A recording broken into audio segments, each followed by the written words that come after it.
Ladies and gentlemen, we present the TV Lark with our 3 stars, Leslie Phillips, Stephen Murray and John Pertwee.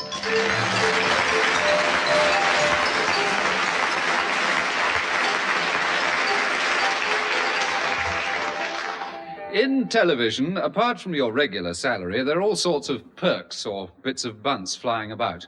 I mean, someone's going to cop those mod-con flats in that house Barry Bucknell's been doing his nut in for months. And who gets those free Sunday papers David Frost quotes from in That Was the Whatever It Was on Saturday night? Guess who? I never doubted it. However, one of the more legitimate fiddles is the journey at the company's expense. This time, when the production team enter Mr. Povey's office, they find themselves going a lot further afield than they ever expected. Good morning, Mr. Povey.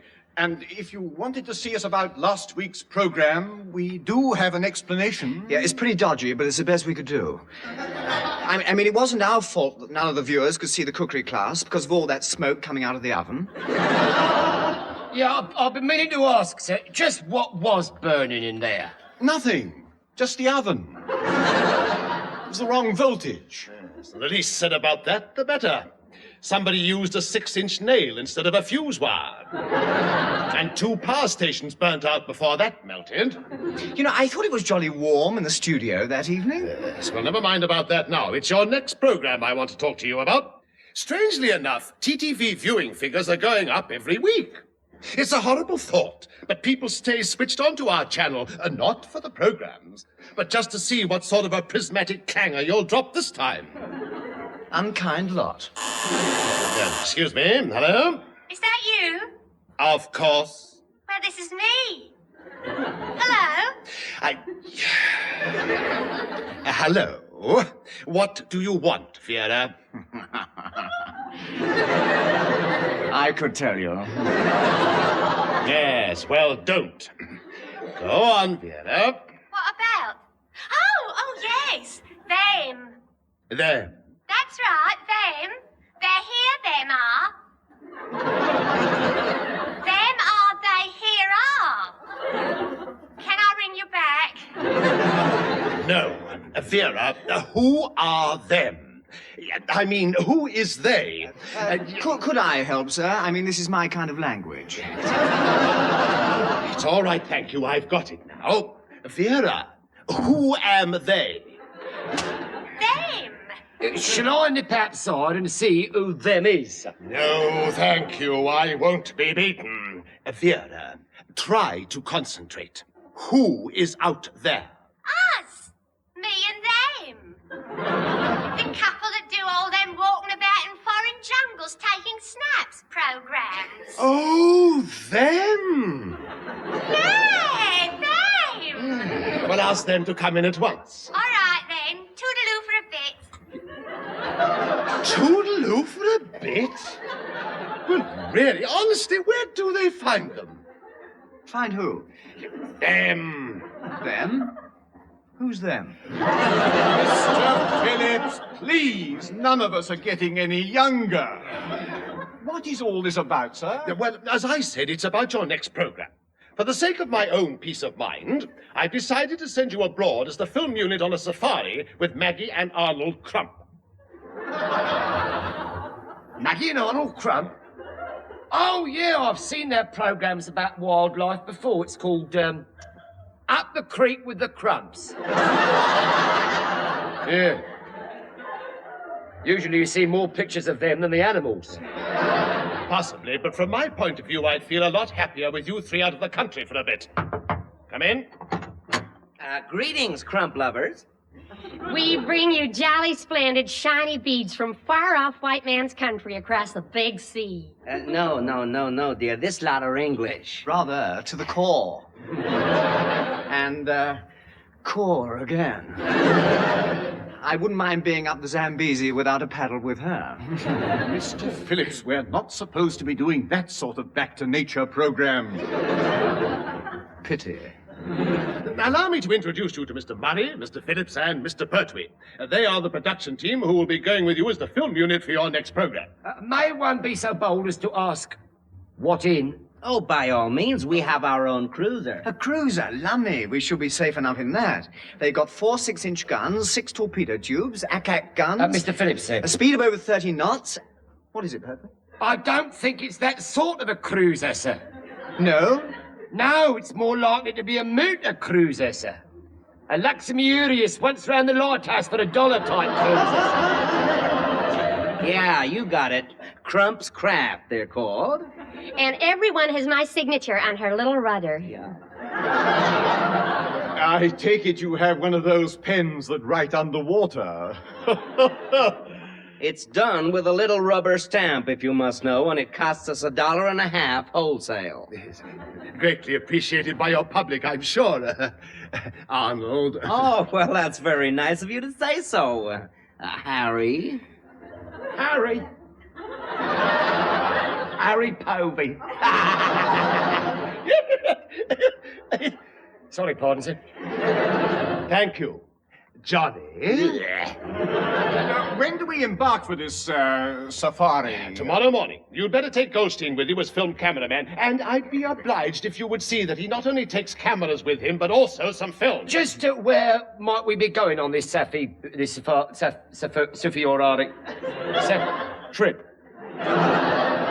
Africa. Africa? But we can't go there. I mean, the chaps there aren't English. Exactly, sir. Exactly.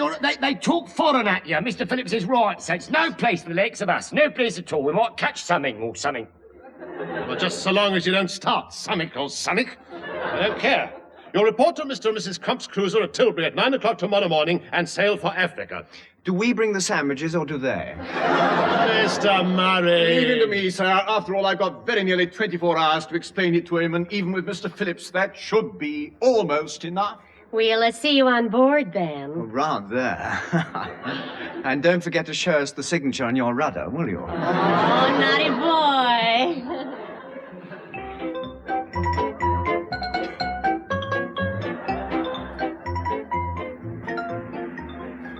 Course only. It's horrible lot, isn't it? Blech. Oh, you know, we really ought to have brought Fatso Johnston with us. In this heat, he'd have lost 2 tons. If you're suggesting that I'm not capable of filming this lot, I'd like to have it in writing, so that I can use it as evidence at the next union meeting, to explain why I did a wildcat halfway up the Zambezi. Now, steady down, Goldstein. I'm sure Mr. Pertwee didn't mean anything of the sort. Then tell him to watch it in future, because it hasn't escaped my notice that I'm only TTV's second cameraman, purely because I happen to be Welsh. This insult to the flag of the fair land of Wales was duly noted by my Aunt Morpeth when she addressed a vast meeting of 64 at Cardiff Arms Park recently, and an overwhelming majority of 33 voted in favour of a sit-down protest outside the House of Lords about it. I don't remember reading about that. No, well, it didn't happen, actually. On the day the vast gathering were due to sit down, it snowed, and only Aunt Morpeth turned up. She sat down, but everybody thought she'd had one over the 8 and walked on. Now, what a shame. No, it was more than that. It was a disaster. She decided to pack it in after 2 hours, then found she couldn't because a certain part of her anatomy had frozen to the pavement. And Uncle Di had to come all the way from Swansea with a packet of salt to get her back. Last letter I had said she'd never really thawed out properly since. She just keeps running round and round the boiler, shivering. We should have brought her on this trip. Do you mind, sir? Goldstein is like Mr. Phillips. And one of his type of board is dodgy enough. Hello, you chaps. Lovely day. Mr. Phillips, out here, it's a lovely day, every day. Where have you been? Oh, on the bridge. Just giving the skipper the benefit of my nautical experience. Oh, I bet that went down well, sir. Now, that's a strange thing. It didn't. Just because I told him how to sail his boat, he turned quite shirty. Your professional jealousy, sir. Yeah, that's what I thought. Anyway, I persuaded him he was reading his charts all wrong, made him turn left and come up this part of the river. You did what? Well, it's true. He had no idea how to read his charts. You're not going to believe this. He wanted to go straight on up the main stream. And if we'd done that, we'd have been aground by now. What the blazes? That's odd. We're aground. Now, how did that happen? Where is he? Where's that blonde Sassenach of a shipwrecker, eh? Turn left, he says, and look what's happened. Yeah, we've probably rubbed Miss Crump's signature off her rudder. Ooh, nasty. That's him. That's the one. If you ask me, it's deliberate sabotage. I wouldn't be a bit surprised. A chap who could have my auntie frozen to the pavement is capable of anything. Now, don't you start again, Lloyd George. Let's concentrate on how we get afloat again. Oh, that's very simple. All we have to do is to wait another 6 months for the flood tides. Ooh, that's handy. By then, all the film I've got will be out of date and utterly useless. Go down very well with old Thundercats, that will. It's English film, of course. Now, if we'd had Welsh film, it would have lasted for years. Mr. Murray, sir, Yeah, what is it, Pertwee? do you think it would help to float this off if a certain Celtic yak box was flung overboard, sir? As if it would, I'd be only too happy to oblige with a smart Evu and a caps off lads and mini Brevarts last sleep in the damp and dirty, sir. It's quite a temptation, but we must try to resist it. What's going on? Why have we stopped? Deliberately ran us aground, he did, Mr. Crump. Yeah, well, not to worry. There's a trading post about a mile up here. I'll get the fellow who runs that to tow us off. Funny he hasn't turned up already. As a rule, if you run aground anywhere in the continent, he turns up with his tug within minutes. Yeah, we had a gentleman with somewhat similar little ways when we were in the Navy, didn't we? Mr. Phillips. Yes. Pertwee's Uncle Ebenezer. It's amazing how he always used to be nearby when anything happened. A pure blind coincidence, have you all suggested that I so much as dropped a teeny hint as to our whereabouts in order that we could cop salvage money? I can assure you, there's not a scrap of proof anywhere. It couldn't be.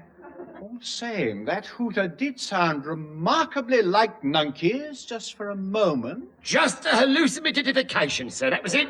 An hallucimatification.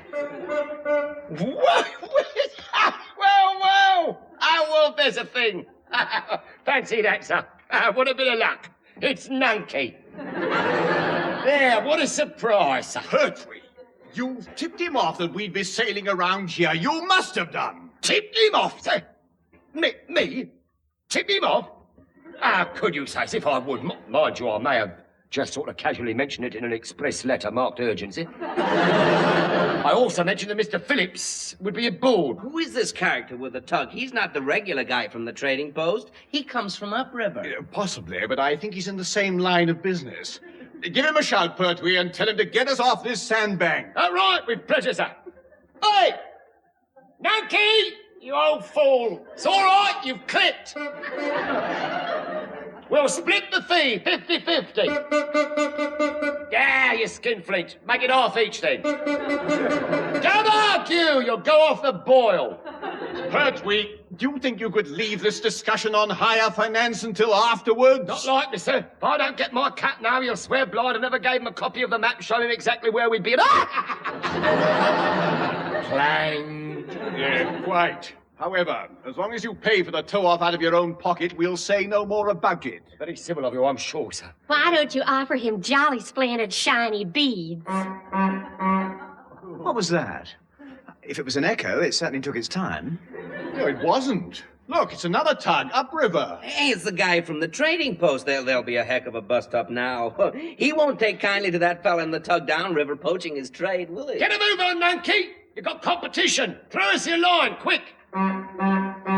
If you don't mind, I'm the skipper of this boat. I'll make the decisions about who's towing us off. Too late. I've got Nunky's tow rope now. Then throw it back. I'm accepting the tow from the laddie who runs the trading post. But why? Nunky's used to all this. Ahoy there, Angus. How's Jeannie and the bairns? Stone me. The clans have gathered. Now he's on the fiddle, sir. Throw me your line, Angus. I'm accepting your tow. Hoots, mon, it's war. And if they both pull at the same time, it's also going to be exciting. Full ahead, Angus. Nunky's taking the strain, sir. Now, just a minute. Stop them. They're pulling opposite ways. That's odd. What is? Well, you're not going to believe this, but with absolutely no effort at all on my part, I seem to be doing splits. What? Crump's craft is being split in half. Abandon ship. Women and Pertwee first. Last one over the side, lots of custard. Pertwee, stop that. Don't be ridiculous. If you ask me, if we stop here, we'll be ridiculous. I'm facing a national disaster. He's right! Abandon ship! Swim for the shore! Quick, everybody, jump for it!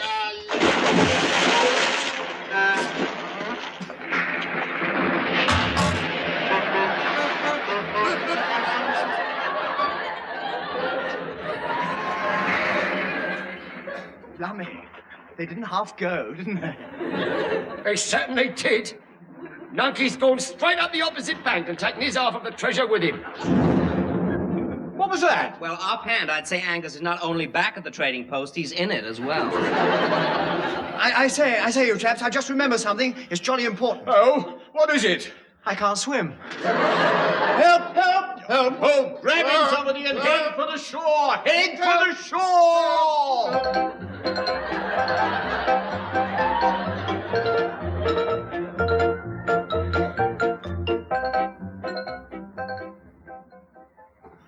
Well, I'd say if we shot one more reel of film, that ought to do for this trip. That's lovely. I'm delighted to hear it, sir. If we're only shooting one more reel, might I suggest we take some of the animals and the scenery for a change? I'm not to know all we've taken is Maggie and Arnold Crump. Pertwee, manners.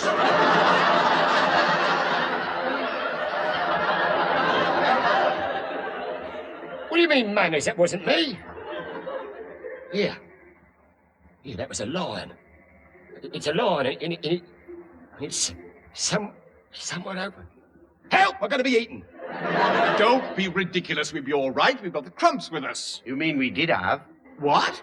Well, they left in a bit of a hurry, like, scattering jolly splendid shiny beads from far-off white man's country behind them. Right, well, that's good enough for me. Goodbye, all. Pertwee, come back. No need to panic. Lion's probably miles away by now. Steady down. Absolutely nothing to be frightened of.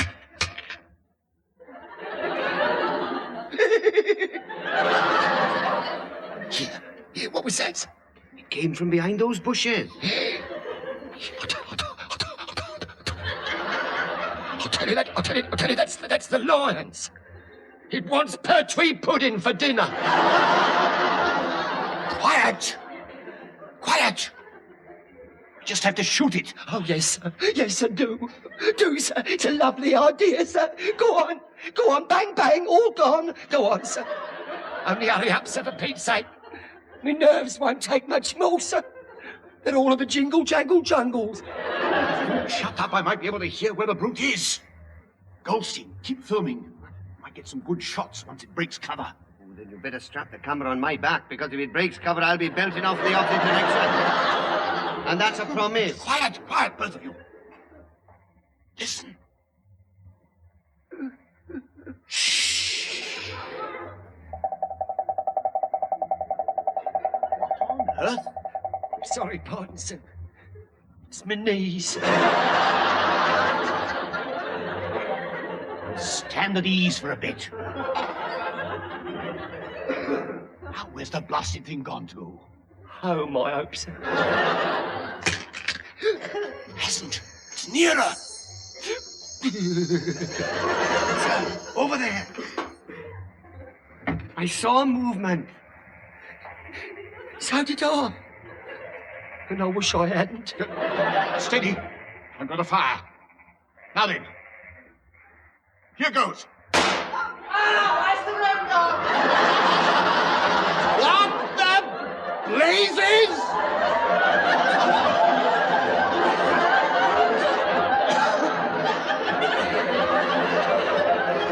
Take me to your chieftain. I demand to see the British ambassador. Mr. Phillips, come out of there! Thank heavens you speak English. I bring jolly splendid shiny bees from far off white man's country. How much? What? Oh, Lummy, it's Pertwee. I thought you were a cannibal. Vulture, perhaps. Mr. Phillips, what on earth have you been doing? What's this idea of skulking about in the jungle like this? I wasn't skulking. I was shopping. Shopping? In the middle of the jungle? Yes, well, you didn't seem to need me earlier, so I nipped back to the trading post to get some picture postcards. Well, I promised the mater I'd send some. You're always the dutiful son, but next time tell us, won't you? Why? Did you want me to get some for you? They got some jolly good local views. I couldn't find a pillar box anywhere. I wonder what time the next post goes. Probably about October, sir. Well, in that case, I don't think I'd bother, because we should be home by the day after tomorrow. Our plane reservations have arrived. Plane reservations? Are we flying back? We don't have much choice, unless you fancy doing the journey in half a crump's craft. But I thought we could charter Nunkey's tug, sir. I sort of promised him. Have you? Well, unpromise him, because I don't fancy doing the journey in that waterlogged old bathtub. We are flying back.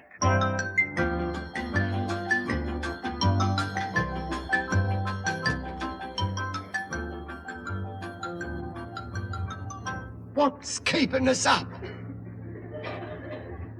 That's what I want to know. What's keeping us up? Pardon? You'll have to be patient with him, sir. It's his first flight, see. If men were meant to fly, they'd have wings. It's not natural, sir. Relax, Pertwee. We're a lot safer than we'd have been in Nunkey's tug, I can assure you. How do you make that out, sir? The only way he'd get up to a heck of a height like this is if the old fool had overstoked his boiler. Yes. I think you better have a little something to quieten your nerves. Stewardess, Can I get you something, sir? a large brandy for my friend. A large brandy? Well, it's very nice of you, sir, but it'll cost you a bomb, though. Well, hardly. It's duty-free until we land. Hey? Duty-free, sir? Yeah. Miss? Sir? Get us 50,000 cigarettes, 2 dozen bottles of scotch, 4 dozen gin, 8 dozen brandy, will you? Please, better. Yes, I could have bitten my tongue out when I told him. Hello, you chaps. Well, we'll be coming into land in a few minutes. Oh, good. Where on earth have you been? Me? Up on the flight deck. You've been where? Yeah, I've been up on the flight deck chatting to the navigator. Bit of luck I did, actually. Fasten your seatbelts, please. Mr. Phillips, what have you done? Saved us hours, actually, sir. Honestly, he'd no idea where he was going. He was miles off course. Oh, blimey. Goodbye, Piccadilly. Farewell, Leicester Square. Quiet, Pertwee.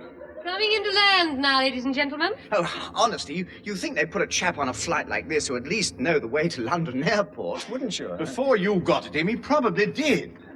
He didn't, you know. I went over the charts with him. And if I'd left him to plot the course, we'd have ended up in Paris. He hadn't aimed off enough for wind. The chap they were talking to on the radio wasn't any better. He wanted them to stick to their original course, but fortunately I had my way. I worked it out on paper for them, and figures can't lie. As we've had the misfortune to discover only too often in the past, yours can. How unkind. Still, we're at London Airport now. Unfasten your seatbelts, please, and disembark through this door. Now, you chaps are going to be jolly grateful to me when you find old Thunderguts waiting with the car at the reception lounge. This way out, please. Yeah, I hope you're right. I'll ask this official where the reception lounge is. Bonjour, monsieur. Welcome to Paris. Blimey, no! What is the trouble? Oh, I think we know what the trouble is. Mr. Phillips! Yes, sorry, pardonnez-moi.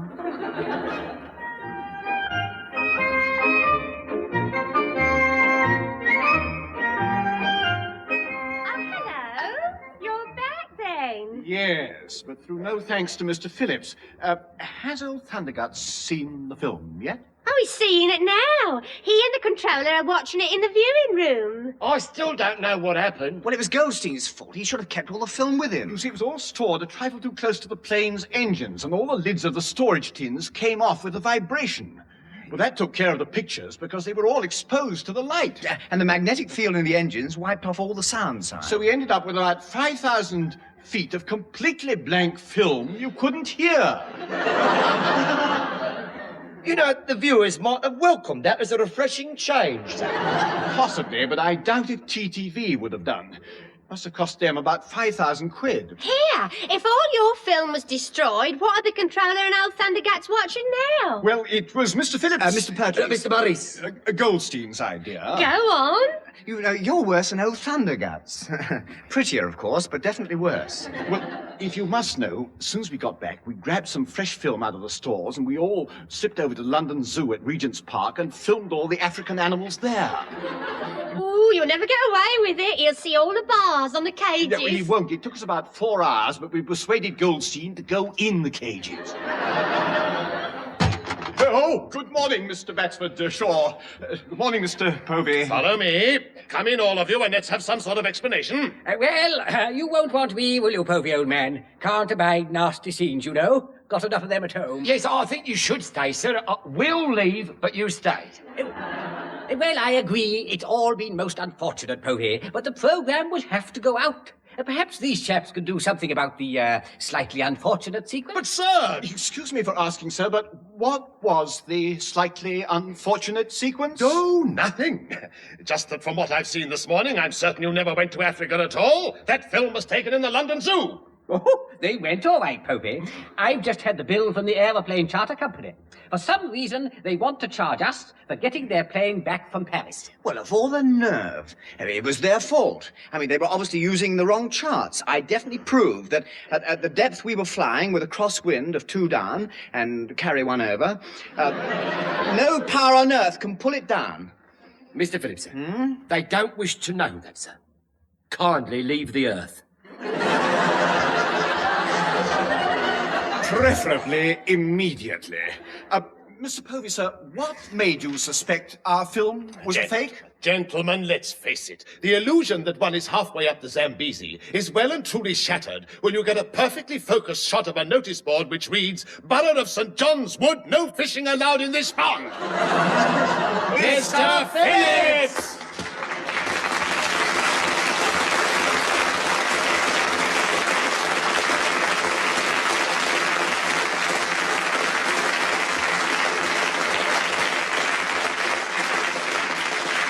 And that was Leslie Phillips, Stephen Murray and John Pertwee doing an unfortunate to the TV Lark, written by Lawrie Wyman. Leslie Phillips was the director, Stephen Murray was the producer, John Pertwee was the floor manager. Henry Povey was played by Richard Caldecott, Arnold Crump was Ronnie Barker, Maggie Crump was Janet Brown, Taffy Goldstein was Tenniel Evans, and the controller of TTV was played by Michael Bates. The recorded production was by Alastair Scott Johnston.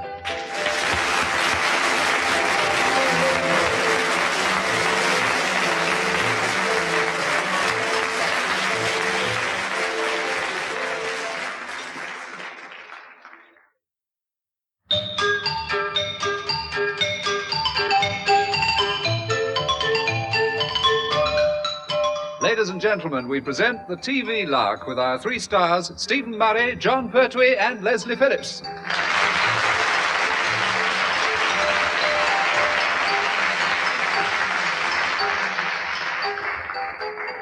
The snag about working for a big broadcasting organization is that usually you can never get at the bloke at the top. No matter how many people you see, they always have to refer to somebody higher up on another floor. There's absolutely no hope of you getting to see the old fool who keeps dropping the clangers. I should add that I'm referring to Troutbridge Television, of course, not the BBC. Mrs. Boyle may now relax. Dreamboat just saved himself in time. Dreamboat hopes.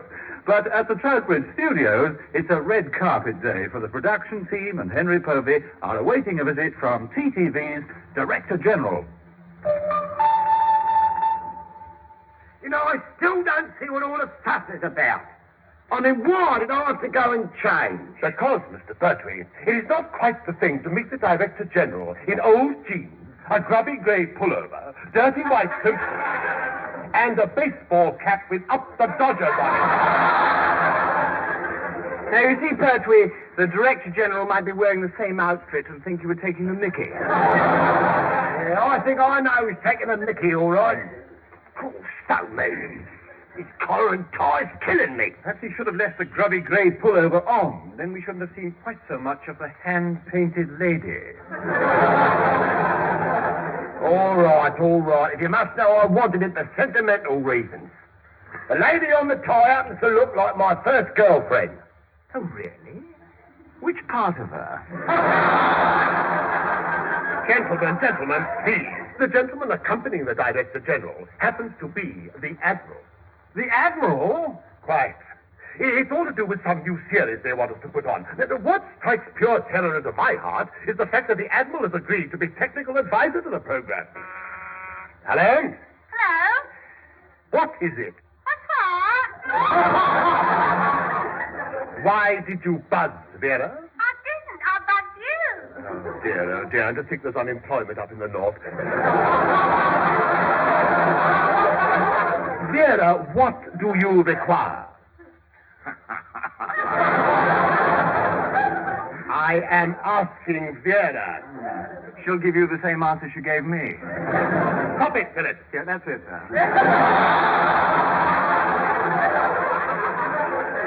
Vera, why did you call? I can't remember. Oh, yeah, the top brass have turned up. What? Well, send them in at once. All right, then. As you heard, gentlemen, the Director General and the Admiral have arrived. Pertwee, perhaps it would be better if you stood facing the window. Why, sir? Well, I'd no idea that your tie glowed in the dark. Oh, so it does, and in full color, too. Cool. Oh, come on, you old fool. Stop chatting to the bent and get a move on. Yes. By all means. Yes, absolutely. Yes. Oh, you're so right. Yes. Couldn't agree more. No, my word. No. With you all the way, Admiral. Yes. All the, yes, away, yes. What did you say? Good gracious, Rear Admiral Armbridge. Retired. And now Director General, TTV. Creeping Ivy, look at the bird on this fellow's tie. By gum, she'll catch her death, won't she? Yes. I see what you mean. Yes. Bit of a corker. What's that? Said she's a talker? Oh, don't be a nit, Armbridge. It's a silent picture. At least we hope it is. That's right. Go on, all of you. Everybody, go on, have a go. Never mind Pertwee's finer feelings. Go on. Just keep turning his get-up over like an old clothes store. I'm hurt, that's what I am. I'm hurt. E-R-T, hurt. Here I am, I'm hurt. That's what I am. Hurt. Has he finished? I think so, sir. Yes, he's stopped. Yes. That's the lot. Yes. No more. No. Completely finished. Yes. Oh, heavens to Betsy, the other one's off again now. Right, now, perhaps you could tell us about the new series. What was showed to be, sir? Well, it seemed to me that as we all have strong naval connections, we at TTV, ought to do a show about the Royal Navy. V. Dear, this is what I was afraid of. If we let these fools anywhere near boats, there'll be trouble. He's asking for it. We're going to rule this day. You mark my words, this day is going to be ruled. I mean, it'll be a disaster, an utter disaster. Oh, good man, Povey. I knew you'd like the idea. Well, I hope the show's got a good title. Oh, yes. We're calling it Ship Ahoy with Jolly Jack. Oh, it hasn't. Are we filming any of it on location, sir? We hope. Yes. Got the ship and everything. Yes. Just what we wanted. Yes. Oh, do stop waffling, Ironbridge. They'll be open in a minute. Well, here you are, Povey. I've written all the guff down on this piece of paper. See if you can read it. I can't. Thank you, sir. I'll take a quick look. Written with a fishhook? No, it was not. I always write like that. What ship are we to do this filming in, sir? Yeah, just a minute. Well, that's some consolation. What is that? She's a minesweeper on her way to the breaker's yard. Unless you actually sink her, Admiralty probably won't sue you for whatever other damage you do. I take it we're not to sail the minesweeper then? Certainly not. She'll have a skeleton crew aboard under the command of Oh, good grief. What name, sir? Commander Stanton. Oh, dear. Yes. Admiral, gentlemen, are you sure this series is a good idea? Couldn't we do something safer, like a demonstration on how to throw a Mills bomb? Here, not when Pertwee's about. Thank you very much. Pertwee don't have no truck with things that go bang in the night. We'll cope, sir, don't you worry. After all, I once did a course on minesweeping at Dartmouth. when I was in the service, of course. I know. You climbed a mine in such a way that most of Devon had to be evacuated. We had to get experts down from London to find out what the devil you'd done. Odd, that. After 3 days of walking round it, they decided to tow it out to sea and blow it up.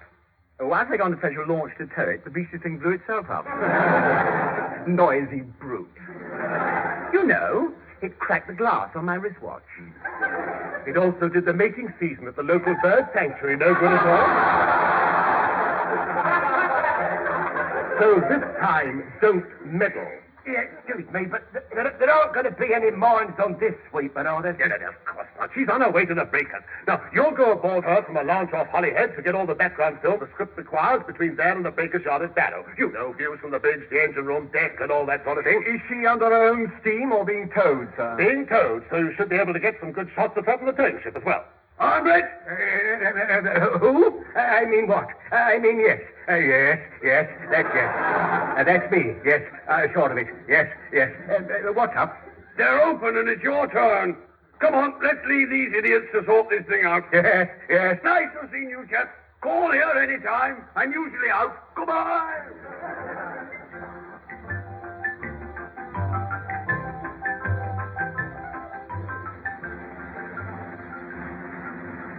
Minesweeper, dead ahead, sir. Really?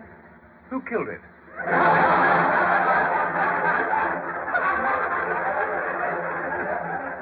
I mean, Mr. Phillips, that it's in our way.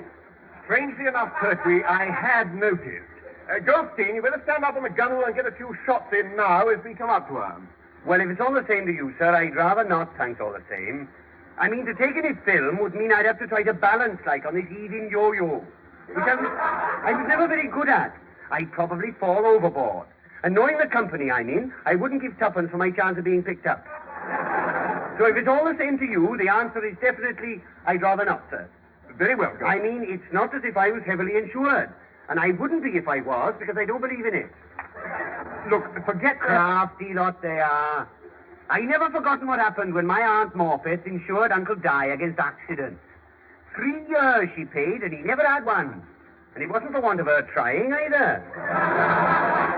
And what's the point of being insured if you can't claim? Coming alongside the minesweeper now, sir. Oh, thank you, Coxswain. What? Oh, so we are. Now, look, old man, far be it from me to interfere, but, well, if a chap can't help another chap when a chap's been with the same chaps as the other chap, and can see that the other chap is doing something a chap feels the other chap shouldn't, well, it's up to a chap to tell the other chap before the chap gets, before...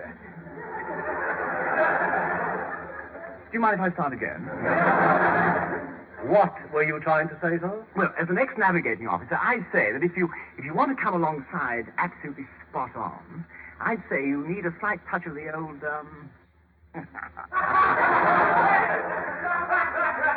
Sir? left hand down a bit. Thank you, sir. Coming alongside now.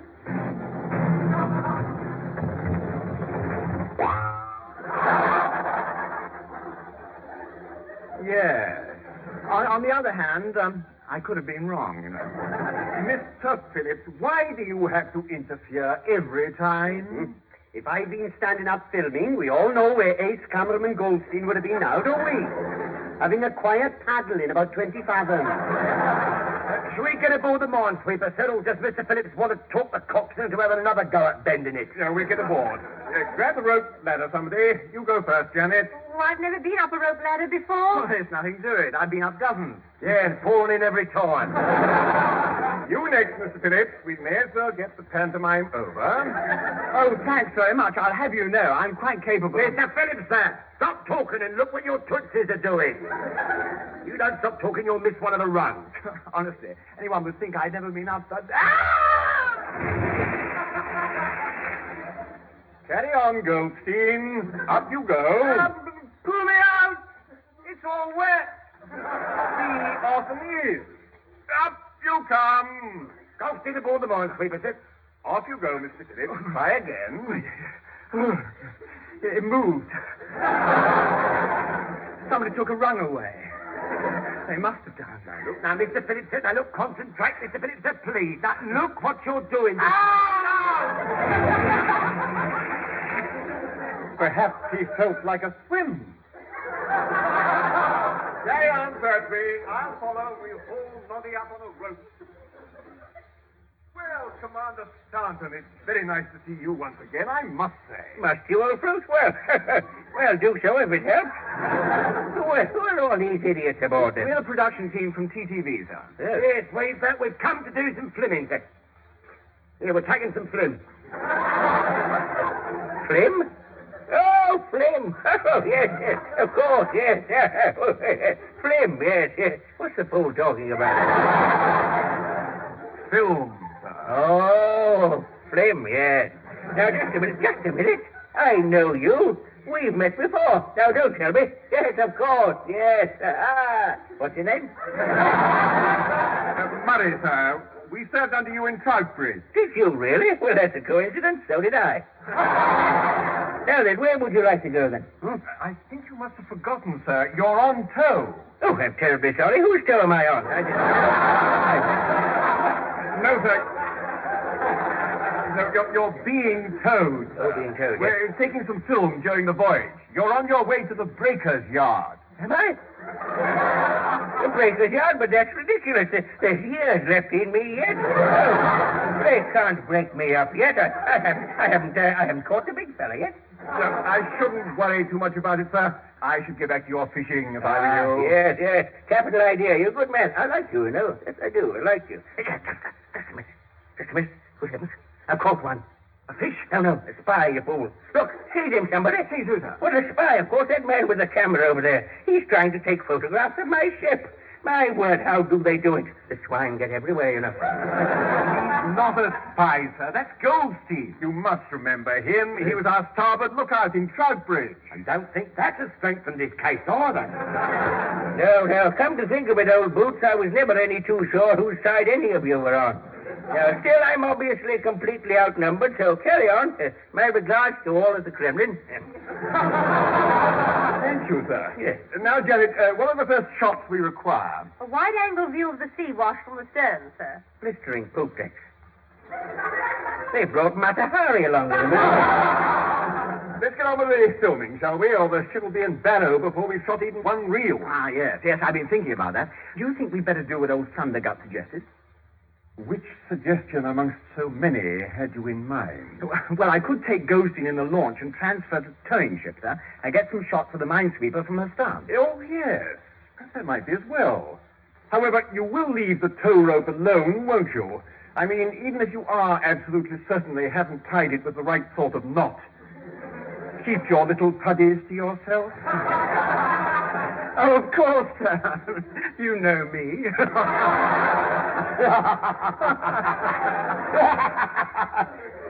That's what all the panic's about, so we do.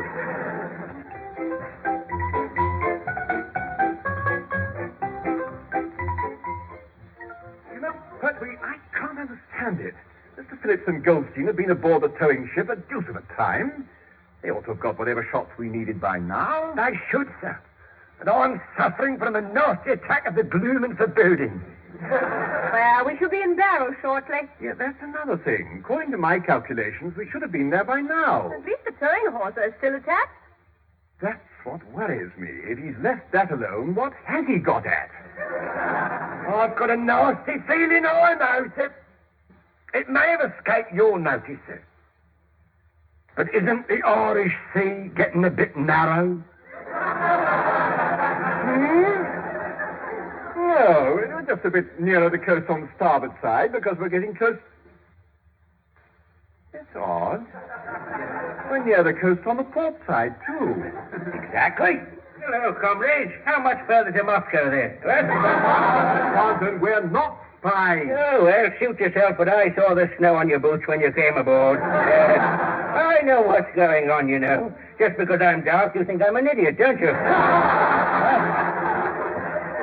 I mean, this isn't the Irish Sea, is it, old hammer and sickle? No. Yeah, must be the Volga, I suppose.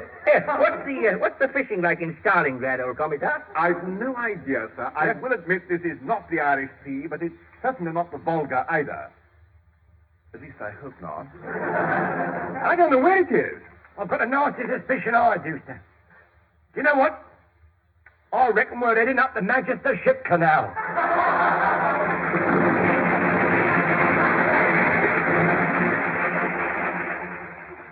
Leastways, we were. What on earth? We're in the bank. Give me that loudhailer. Certainly, sir. And make it audible rude, won't you? You can rely on it. Ahoy there, Mr. Phillips! What the blazes have you done this time? Sorry, pardon. I don't understand it. I had a word with the navigating officer. I put him right about his chart. I think he must have got the wrong one. You steaming idiot, come back here at once and ask him to tow us out of here. We're in the Manchester Ship Canal. The Manchester Ship Canal? Are you sure, sir? Hang on, I'll go and have another look at the chart. Don't you dare! Get aboard the launch and come back here at once. I knew it was a mistake to let him off the lead on his own. He always... Here, Mr. Murray, sir, I think your watch wants seeing to. My watch hasn't got one on. But I can hear it ticking, sir. Tick, tick, tick, tick, tick. Listen. I think it's coming from that big fat round thing on the deck. Big fat round thing? We haven't brought Johnston with us. What are you talking about, big fat round thing? And it's a mine! Abandoned ship! It's going to blow up! Be quiet, Percy. Oh, well, if it will. Well, what on earth are we going to do? I don't know. There's one thing we can do. We have to get towed back out to sea as soon as we can and dump it overboard. Well, let's dump it overboard first and then head out to sea. We don't know what time the alarm is set for. Don't be ridiculous. We can't dump it here. We've got to get back to the open sea. Yeah, what price spying now, eh? we British are no fools, you know. No, this one is. He should never have come in the first place. Get us out of the sea, quick, somebody. Come on, get us out of the sea. But we don't want to be blown up into tiny pieces. Let's face it, none of us do. Well, far be it from me to interfere, but I don't see how that towing ship is going to be able to get past us in order to tow us out. There isn't room in the canal. Oh, thank you. Thank you very much, Miss Brown. I wouldn't mind, but you're right. The only thing I could get through here would be a tug. Yes. For once, I wouldn't mind seeing the sooty face of Mr. Pertwee's Uncle Ebenezer leering at us from his waterlogged old hulk. Precise! Long live the Pertwees! Bully for Nunkey! Well, you won't be needing me anymore, sir. So I'll just take the launch back so while Nunkey takes you in the morning out to sea at a very reasonable time. No, you don't, Pertwee. If anyone's going ashore, it's Miss Brown. No, I'll stay aboard, thank you. Having seen what's happened so far, I'd like to be in at the... Well, I'd like to see how things work out. What's your Johnsy boy? You've done it again, then? No, I haven't. It was Mr. Phillips. Same thing. Lovely lad. Worth 500 a year in salvage alone to me, he is. You ought to get a few bob commission, really. Never mind how we did it, Mr. Ebenezer Pertwee. Will you tow us back to the open sea, please? Of course I will. At a price, of course.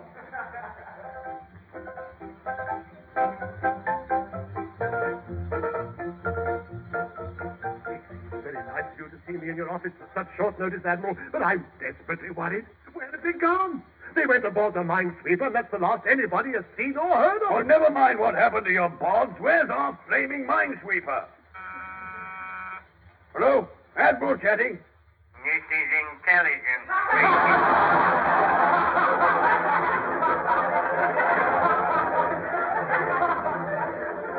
Who? Intelligence. Before you make any funny remarks, I've heard them all.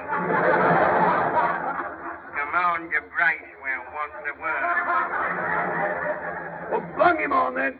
Hello, Bracewell here. Any news on end? We're in a right panic here. Couldn't be worse. We're having a smashing time. Well, have you found that minesweeper yet? No, but the whole fleet did. By the look of things, it's now flat bang in the middle of the whole fleet exercise. What? It gets worse, actually. As you was being told by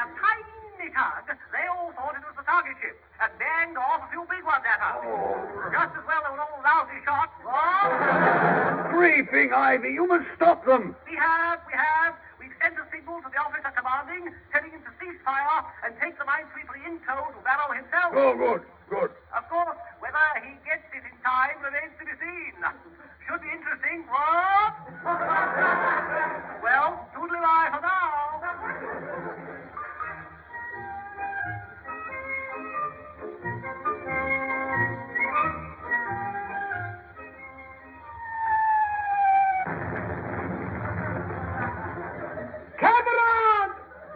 We've got all the explodables we need on board without you chucking any more at us. You know, I can't help feeling that I owe you chaps a bit of an apology. What on earth for? We like being stuck on an empty hulk with a live mine being fired at by the police. Oh, well, that's all right then. I thought you might have been upset. No. Mind you, when we do dump the mine overboard, I'm considering tying you to it. Well, that's jolly nice of you, sir. I've always wanted to... You are upset, aren't you? I can tell, you know. You're definitely narky towards Leslie. If you noticed, and I'm delighted to say I have, they've stopped firing. Yes, so they have. How kind. Perhaps they've had a signal to say we're on their side. Just as well. If Nunky had kept his tug going at full tilt much longer, there'd have been another big bang. His boiler. Right, now we're far enough away from the fleet to dump that mine over the side. Give Nunky a shout and tell him to heave to while we do it, will you? Right, sir. Ahoy there, Nunky, you old smoke-cake nit. Heave to! Not likely. Those steaming idiots may start firing at us again. No, they won't. Admiralty have chatted them. Stand by to tow us back to Barrow. Heaving to now. Right, all set to lower mine over the side. Yes, sir. Yes, sir. But now that you mention it, I'd rather not. Neither would I. Heave it over. After you, Pertwee. No, sir. You first. No, really, Pertwee, it's your turn, you know. How do you make that out? Well, I was hoping you wouldn't question it, actually. Mr. Murray, perhaps you care to do the honors. Oh, for goodness sake, all together. Come on. Heave.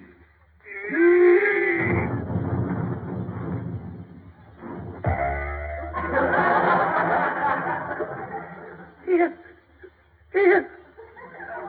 Mr. Murray, one of the little spikes came off. Yes.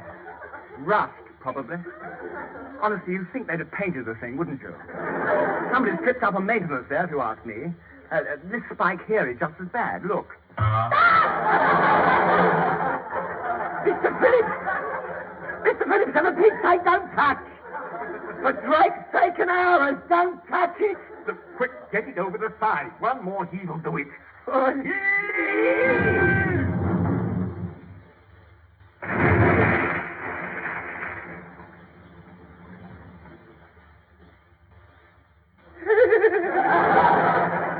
It's all right. It didn't go up. We're safe. Well, there'll always be in England and we in one piece as long as... All right. You know, sir, I've been thinking perhaps we ought to have told Nunky about the mine. Why? Well, here he comes alongside us now, and he's sailing pretty close to it.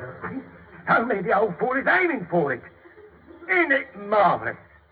Once a scrap merchant, always a scrap merchant. Oh, the stupid clown is going to pick it up. Well, I don't blame him. I mean, a lump of old iron like that could easily fetch about... I don't think I can watch. Nancy! Leave it alone! Not likely. You keep your thieving eyes off it. I saw it first. This bit of salvage is going to be mine. It's also going to be your lot. Too late.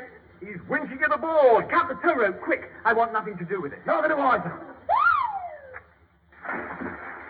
Hey! What are you playing at? You've got me tow rope. That costs money. Let the old tap a full head and jump on you, old clock. That lap the salvage is a large mine. Not likely. You're having me on. No, we're not. Listen to it. It's ticking. Ticking? What do you mean? You rotten lot it is! Then I go and jump for it, quick!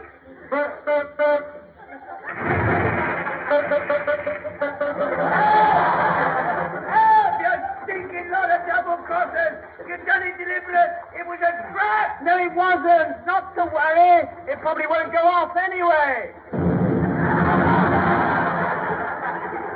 Cats off, gentle! Mini brave tug!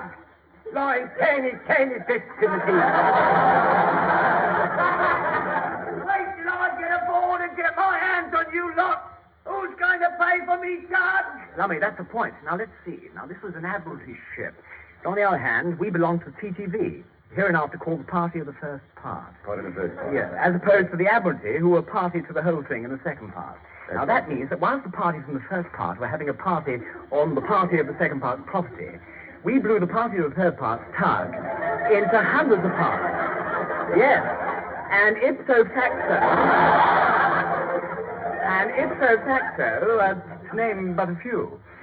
And another thing. Forget it, Perry Mason. Throw Nunky a line, Pertwee. Throw Nunky a line.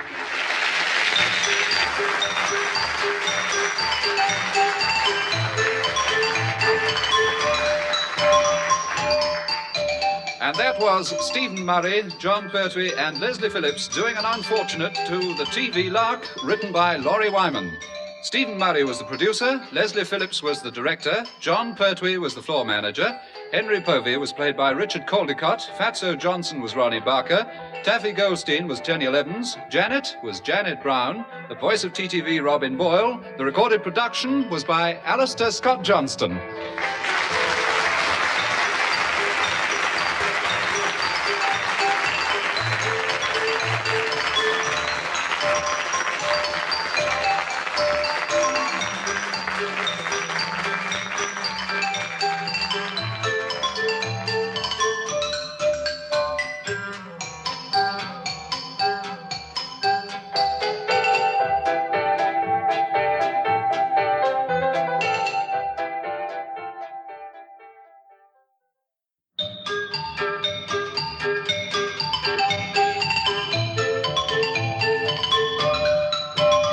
Ladies and gentlemen, we present the TV Lark with our 3 stars, John Pertwee, Leslie Phillips and Stephen Murray.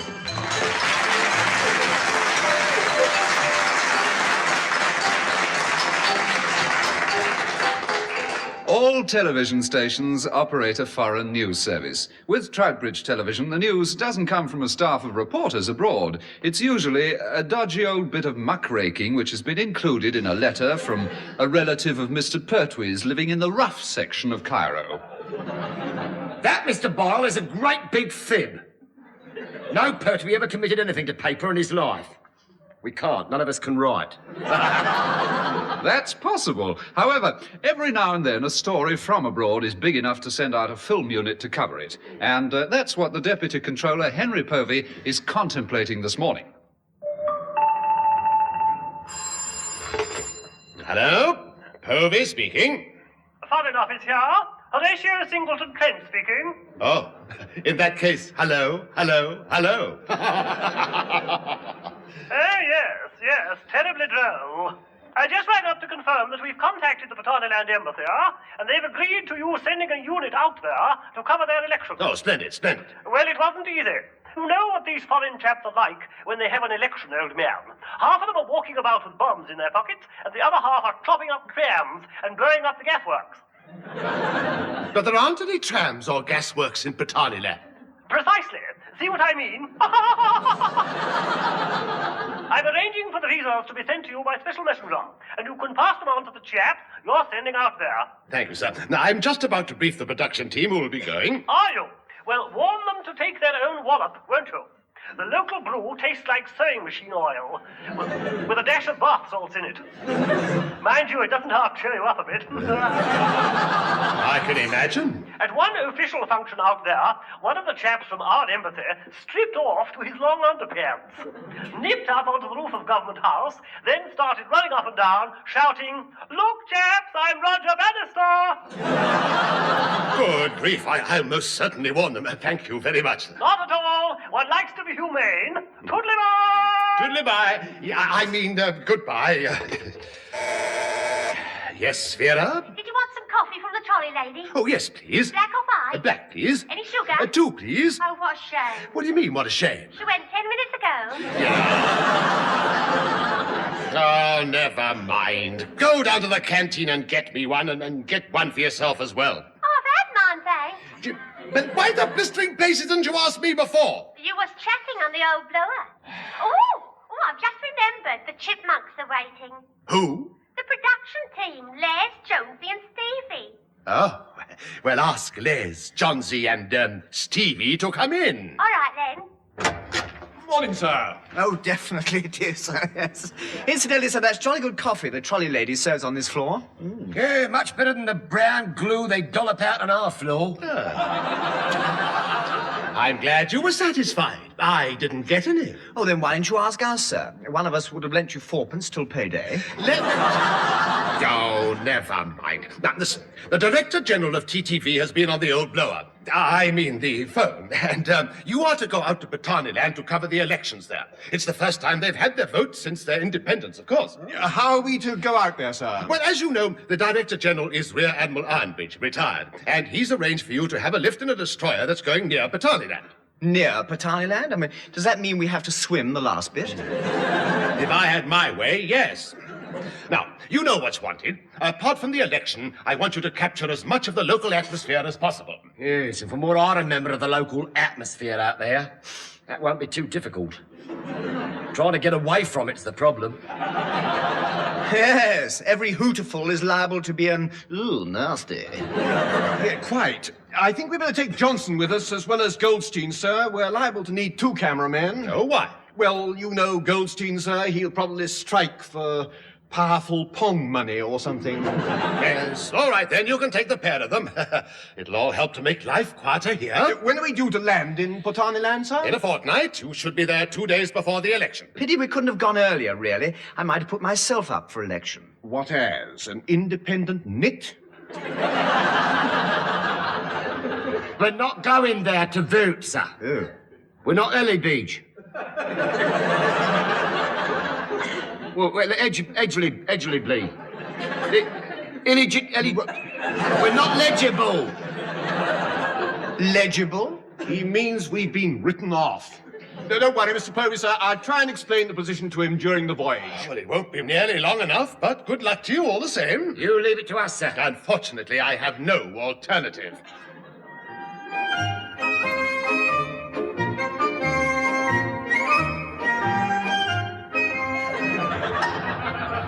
Well, there she is, sir. There she is, Portarneyland. Gateway to absolutely flaming nothing. I say, it's been a long time since we were here, hasn't it? It's almost like coming home. Yes, it was then and all, sir.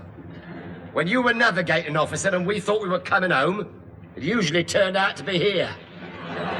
Well, can I help it if Admiralty used to put dodgy compasses aboard? It wasn't a dodgy compass we suffered from. It was a dodgy navigating officer.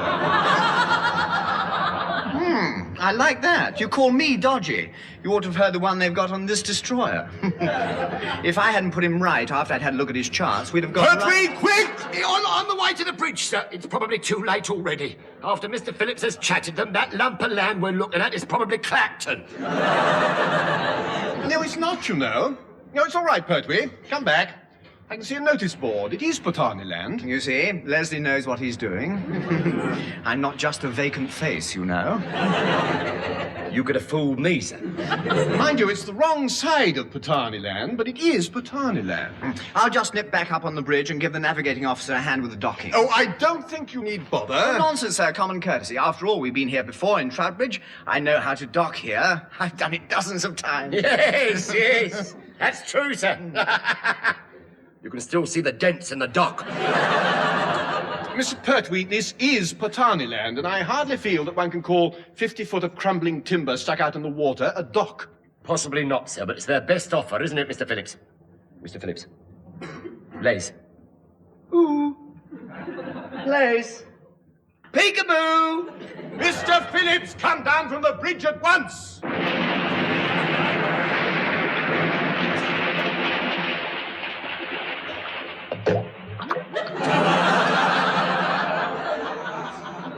Excuse me, sir. Too late. He just can't resist it, can he? I'm sorry about that, you chaps. I just can't understand it. They must have rebuilt the jetty since we were here last. With your navigation, Mr. Phillips, they probably had to. Let's get ashore. I think the reception committee is waiting. What? Oh, hold it. Look, who on earth is that chap down there? I've never seen so many medals. In that get-up, he must be advertising something. I wonder if I were to tell him it washes whiter than it forces the grey in, with its unique tumbler action as it beats, it cleans all round the house down to the last chewy centre. I wonder if I told him all that, I'd get a free packet that's worth double. Well, hardly, unless I'm mistaken. That's our old friend, Sub-Lieutenant General Samuel Pepys Washington Burt of the Portarneyland Navy. Stone me, so it is. Watch her, Sammy boy! Pertwee, remember your decorum. With pleasure, sir. I didn't bring one with me. I can't even play the Perisher. Well, that's ridiculous. I thought everybody knew how to play it. Shall we go ashore, sir? That was the idea of coming out here. Lead the way, Mr. Phillips. Yeah, I'll go and collect Johnston and Goldstein, sir. Right. Now, steady as you go, Mr. Phillips. Don't try and do the twist as you go down the gangplank. Oh, very funny, sir. I'm perfectly all right as long as I don't look down and see all the water below me and... Oh, sir. Would you mind carrying me the last bit? I've just looked at Leslie's tootsies and I feel all of her... Do you? Well, be a big, brave boy and carry on. You're nearly ashore. Greetings and truly fine and magnificent first-class welcomes to Portarneyland study old shores. Oh, thanks. 1001 how do you do's all round, to be sure. And who is your green-mushed old mate with the elastic legs? My great... Oh, this is Mr. Phillips, our film director. He'll be all right now we're ashore. Very nice to see you here, sir. Oh, now, why is this? I, yours truly in person myself, have been here all the time. You lot are the odd Herberts who left. No, you are not making sense, I'm thinking. Now, just a minute. Who's he calling an odd Herbert? I may be a ridiculous Leslie, but I'm not an odd Herbert. That is a matter of opinion. Gangway, please. Let the workers ashore, please. And we all know who that is. Not that I'm complaining, mind, except that from here on I want it clearly understood that I'm entitled to stinking hot, practically steaming hardship money. Any argument and I'm staying aboard. Oh, stop yakking, Goldstein. Get your photographical equipment into the show. Your photographical equipment... Get all your gear ashore, quick. Well, this way, telly gentlemen, as soon as you've been through our truly dilapidated old custom shed, I shall personally myself escort you to your regrettably damp and disgusting digs. What are you talking about, customs? Portarneyland didn't have no custom last time we were here. Last time we were in the Navy. Exactly. This time we cop. It will take an incredibly short but highly profitable time. Follow me, telly gentlemen all. After you. Charming, isn't it? Charming. It won't take long, he said. 3 minutes later, we've been through customs, and we've got no cameras, no films, and nearly no Pertwee. Yes, I don't think you came under the heading of contraband. You were on the other list. What other list? A truly fine and magnificent undesirable aliens. Yes. The fact remains, what do we do now? The destroyer's gone, so we can't get home again. But with no equipment, there's very little point in staying here. Well, I have a nasty suspicion Sub-Lieutenant General Samuel Pepys Washington Burt will think of something, sir. When we were having the lift of these digs in the taxi he supplied, I saw something through the iron bars. Taxi my foot. Black Maria, more like. What was it you saw through the bars? A poster on the wall, sir. Poster? Yes, sir, an election poster. It said, "Vote for Samuel Pepys Washington Burt, if you value your life." Lummy. Perhaps he's put his name down as a candidate in order to get out of the Portarneyland Navy. More likely he intends to use the Portarneyland Navy to make sure he gets in. Now, I don't like it. The atmosphere on the whole island's extremely tense. Unless I'm very much mistaken, a revolution could break out any time.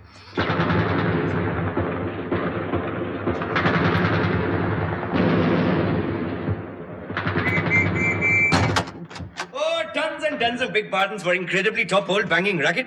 Long live the revolution, bung ho. Now, look here. Permit me to introduce my election campaign manager and jolly personal chum of long standing when not sitting down.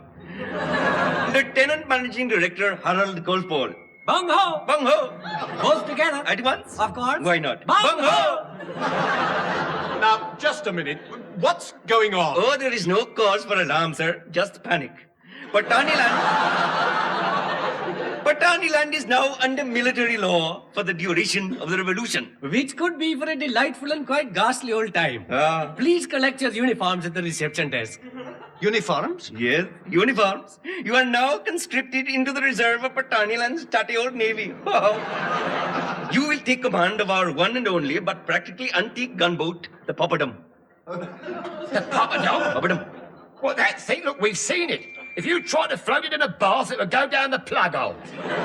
This way, please. Order must be restored, and what better than a few 6-inch all-whizzing shells with the all-powerful bang on the end to do it, huh? Yeah, but this is ridiculous. We don't even know whose side we're on. Oh, that is quite simple. Mine. Ours. Or else. Or else. I wish to protest to the British ambassador. Oh, by all means, sir, by all means. You can chat him up like anything once you get aboard the Popperdom. Aboard? Yes, he is your chief stoker. This way, please.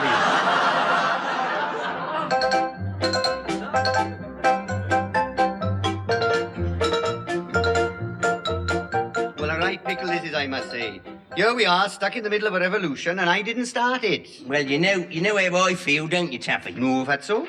Then I'll tell you, I'm not happy. I'm not, you know. I have considered the matter most carefully, and there's no doubt about it. Fatso is not happy. All right, you two, all right. Into this cabin quick. Mr. Murray wants a word with us. Well, none of those Portarneylanders are about. What's up? Inside, and you'll find out. Oh, you found them. Good man. Shut the door, Mr. Phillips. Why, sir? I can't feel a draft, and a bit of fresh air wouldn't do this cabin any... Shut it! Don't want anyone to overhear what I'm saying. Oh, silly Leslie. Now then, gentlemen, as I see it, we've... Just a minute. Mr. Phillips. Mr. Phillips! Hey, what? Take your fingers out your ears, sir. When Mr. Murray said he didn't want anyone to overhear, he didn't mean you. Oh, sorry, pardon. Thank you, Pertwee. Now, as I see it, the only thing we can do is to try to make a break for it with this ship. But how can we, sir? Old Washington Burt has declared marital law in his... And what's more, his sidekick, Harold Golfball, is on board to keep an eye on us with quite the biggest blunderbuss I've ever seen. Yes, mind you, if he ever fired it, he'd probably put himself in orbit. Yeah. Possibly, sir, but it's a risk I don't intend to help him take. I don't want no pot shots at Pertwee. Well, if it was to be a pot shot, it would have to be at Fatso. Isn't it marvellous? Isn't it marvellous? Here we are in the middle of a revolution, conscripted into a foreign navy with a walking cannon on board, and Mr. Murray starts coming out with jolly jeeps and whimsical wheezes. Well, I, for one, don't intend to back. And neither do I. No, nor me. And I didn't understand it in the first place. Oh, didn't you, Goldstein? No. It was a play on words. Now, I've had a word with the stoker. I mean, His Excellency the British Ambassador. And he agrees that our best plan is to run for it in this ship. We've arranged it for tonight. He's going to take his jacket off and start stoking up a full head of steam about midnight. Let's hope the coal was delivered in diplomatic bags. Did you get that? I said I hope they deliver it. Stone me, there's another one at it now. I like mine better. I didn't. And I didn't understand Mr. Phillips' remark either. That's the trouble with the English, no sense of humour. Now, a good Welsh joke will have you in stitches for weeks. Oh, for crying out loud, Belter! Now, look, has anybody worked out how we can avoid being clobbered by a 2-ton of lead shot out of Harold Golfball's misguided missile? Yeah, I think so. That's why we make a break at midnight. In case you hadn't noticed, Washington Burt always arrives on the dock with Mr. Golfball's sandwiches at that time, and hungry Harold nips down the gangplank to get them. Now, the point is this. The moment Mr. Golfball charges down the gangway for his grub tonight, we untie the gangway and put to sea as fast as the Poppadom's boilers will allow. Which, if I'm any judge, will be about half a knot, won't it? British ambassador permitting. I don't like it. I don't like it. No, it's fraught. That's what it is, it's fraught. Whilst Harold Golfball has got that great cannon in his mitt, it's frightfully fraught.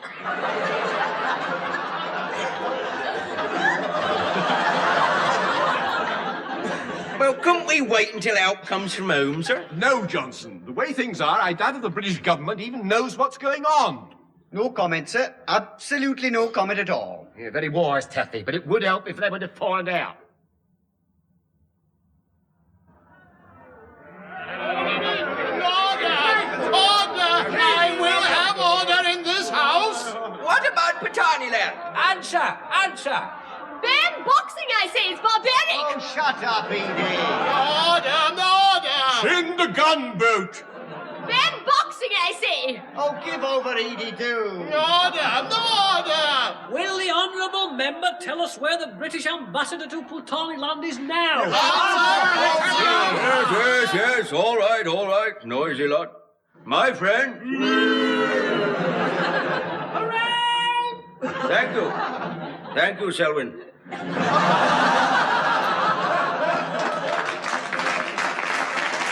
My friend, I am delighted that the honourable member has asked that question with regard to the British ambassador to Portarneyland safety.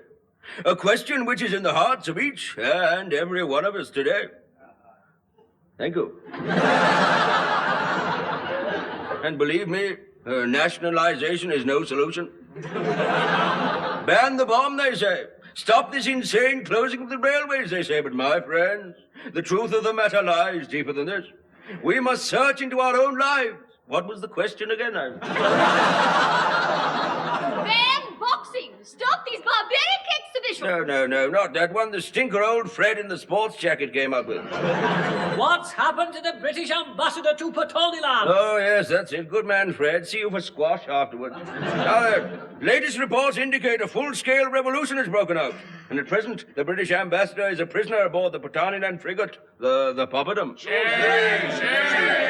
Yes, it is a pity, but there it is. Send the gunboat! Oh, dear, you know you're worse than Edie and her blasted boxing. My friends, the situation is well in hand. Resign! I considered that. However, I have since decided to send every ship of the fleet in those waters to rescue the ambassador and some chaps from the television who are also being held prisoner on the beastly thing. Ban boxing, I say! My word, she does go on, doesn't she? One-track mind, you know, that's her trouble.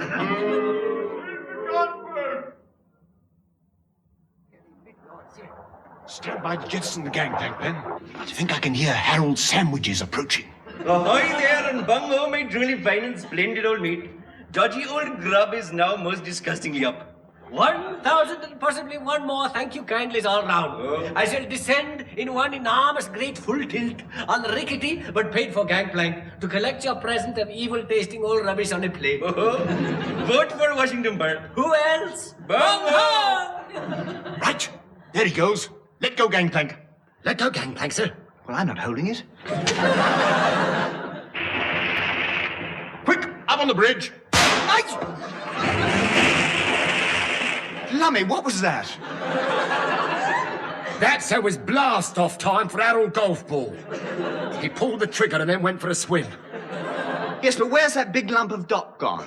Well, ask Harold. It's either in the water with him or approaching the moon by now. Come on, you chaps. Full steam ahead. What? Oh, yes, yeah. Let go aft, let go forward. We've already done that, sir. Oh, how clever of us.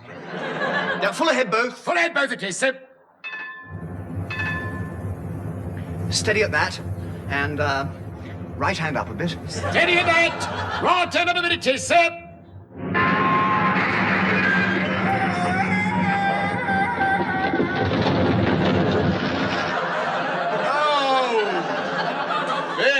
Very neat.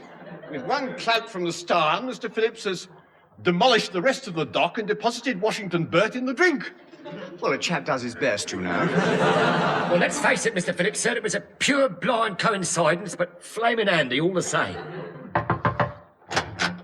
Who the blazes? Greetings and lashings of how do you do all around. And what the truly fine and magnificent blazes is going on. Blimey, who's she? Who cares? Cool. The sarong is ended, but the legs don't half linger on. Mr. Phillips, concentrate on your navigation. All right. It's not going to be easy. Now then, let's see. Yes, sir? With the longitude on the wane and the latitude being give or take an inch, and taking the cost of living as being only on even dates, I'd say what we need now is... Yes, sir. A left hand down a bit. Left hand down a bit it is. Now then, madam, who are you? I am the candidate of the true blew up the workers. Long live Henry Marples and his sproncy bike party. Then I jolly well hope you get in. Oh, our jolly aim is to put a deafeningly disastrous old end to the chances of my tatty old opponent, Samuel Pepys Washington Bert. Yeah, oh, quite. But what's your name? Mrs. Samuel Pepys Washington Bert. Well, that's nice, isn't it? Oh, by Jove, yes, very nice. That's not what I meant, madam. Look, I'm trying to explain. Help! The old fool has got his blunderbuss working again. No, of course he hasn't. That was a shell from one of those ships out there. Where? Where that came from? And the boats! And the boats! There's nothing in Pertwee's contract that says he has to hang about when he's been shot at. Pertwee, grab that Aldous lamp and flash this signal. All right, sir. My bet is that's the British fleet out there trying to rescue us. And all I can say is they've got a flaming funny way of doing it. Ah, missed. Come on, quick, sir. Send the signal. Right, send this. We surrender unconditionally. Ambassador aboard. Well, go on, Pertwee. I can't, sir. Why not? You've forgotten your Morse code? No, sir, but I can't spell surrender unconditionally or ambassadors. I'm willing to try, sir. Well, do so, quick, or we'll never get back home. Get on with it, man!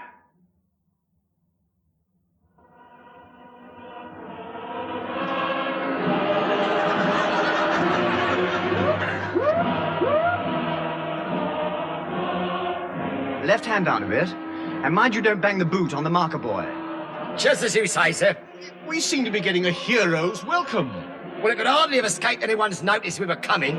With an escort of 3 battleships, 4 frigates, 2 destroyers and a cruiser, sir. I wonder if old Thunderguts will be on the dock waiting for us. Well, knowing old Thunderguts, I say he's probably been on the dock waiting for us ever since we left. Yeah, you're probably right, sir. Look, there he is, sitting on that bollard. Well, we've been away over a month. He's probably tired. Well, who are those chaps with him there?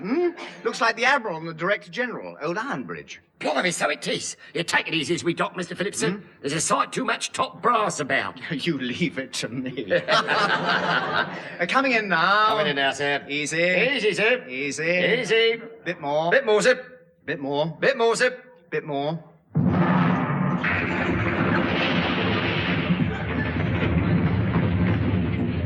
Too much. Back a bit and stop engines. Back a bit and stop engines it is, sir. Hey, all and sundry British buds. Here is a fine old how do you do. You have damaged Portarneyland's fine and practically sinking old gunboat. We demand full and preferably in cash compensation. But this is ridiculous. Possibly, but I have a feeling that our next visitors to the bridge will be even more so. Yeah, you're right, sir. And here they come. Huckleberry Hound, Yogi Bear and Boo Boo. After you, Admiral. Certainly not. After me. Yes, that's the ticket. Yes, perfectly right. Yes, capital thinking, yes. Oh, shut up, Ironbridge, you old fool. Well, where are these idiots who pinched this boat? I rather think you mean us, sir. We've just escaped from the Portarneyland Revolution. Have you, by George? No, by boat. This one here. I just knew he'd say it. Yes, bound to, yes, absolutely certain, I'd say, yes. Completely unavoidable, yes. Say what? Oh, for goodness sake. Gentlemen, please, where's the film? I've got a fast car waiting to rush it back to the studios. We've postponed a program in the hope that we can get it processed and show it tonight. Oh, what a shame. Shame? What a shame. What are you talking about? Well, sir, we didn't take any. Didn't take any? No, that's what he said, no. Heard him distinctly, yes. Ironbridge! Yes, Admiral. Put a sock in it.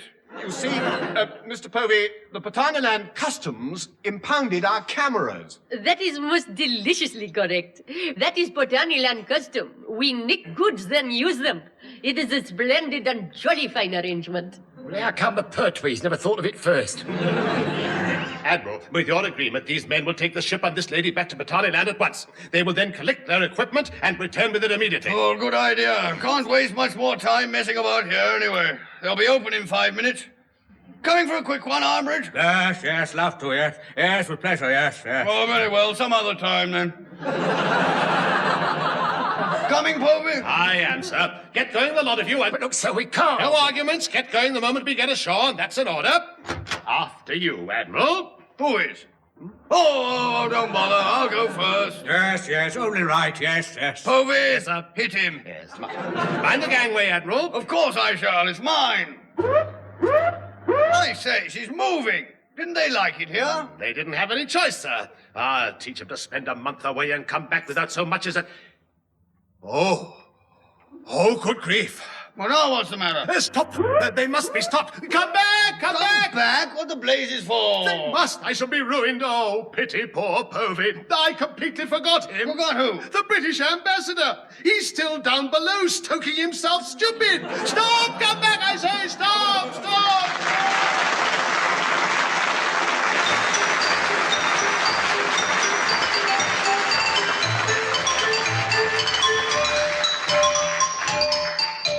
And that was Stephen Murray, John Pertwee, and Leslie Phillips doing an unfortunate to the TV Lark, written by Lawrie Wyman.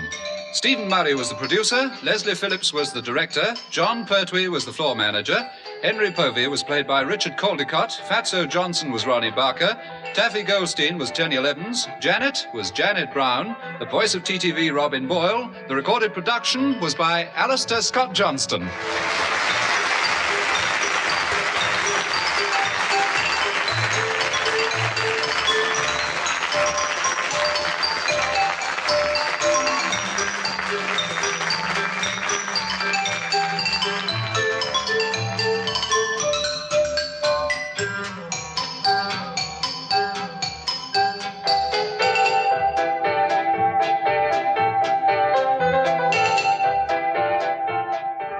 John Pertwee is now appearing in See You Inside at the Duchess Theatre, London.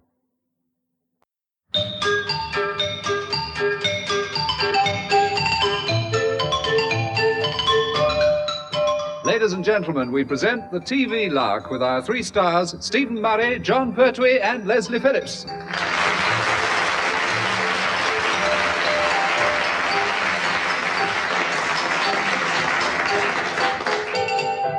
Sometimes, when I'm at home in the evenings, Mrs. Boyle and I, we I didn't know our Robin was married. Didn't you, Pertwee? Well, he was bound to be, really. Why? Well, he's so good-looking. And they do say, they say that with the ladies, he's a bit of a, Go on, Ted, go on! Well, I've heard that, Look, if you've quite finished with my reputation, my wife's listening, you know. What? Oh, sorry, pardon. It's all right, madam. We were talking about somebody else. We weren't, you know. Mate, please. I've just forgotten her birthday. Come along, Mr. Phillips. I don't think we should be associating with a bounder and a cad. Oh, it's nice to know one has friends. If any of you can remember, I was saying earlier that sometimes my wife and I, happy birthday, dear, card following, we sit at home in the evenings wondering what load of codswallop will turn up on the telly next.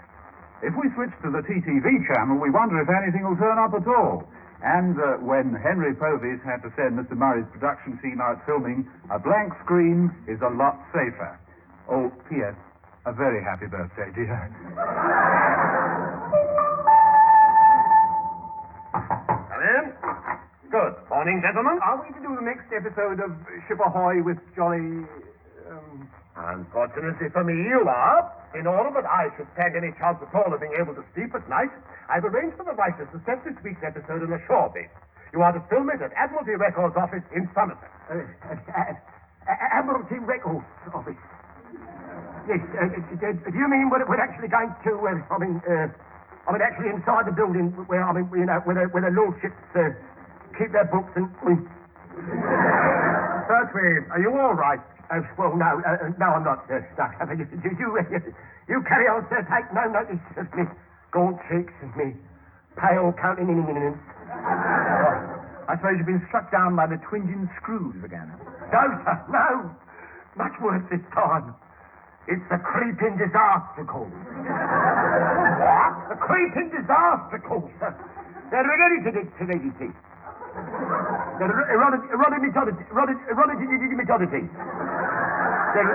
What you get from your grandpa, sir? Well, I should give them back again.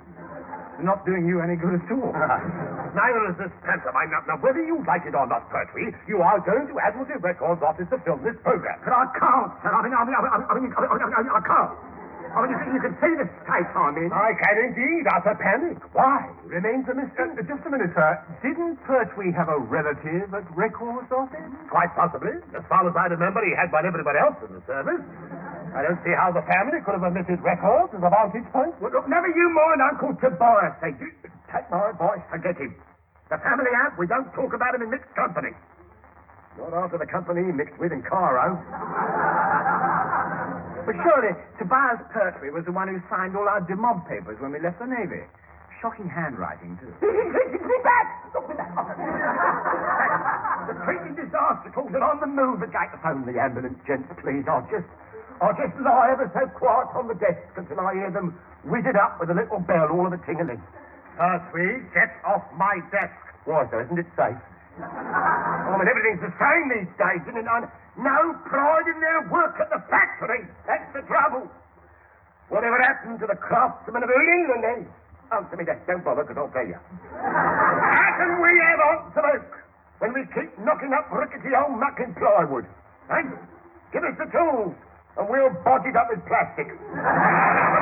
Living in the steel of human flesh. Oh, shut up. He's absolutely right, sir. I mean, only last week I bought a gadget for peeling onions, but it was absolutely useless. Why? Well, I can't eat onions. Really?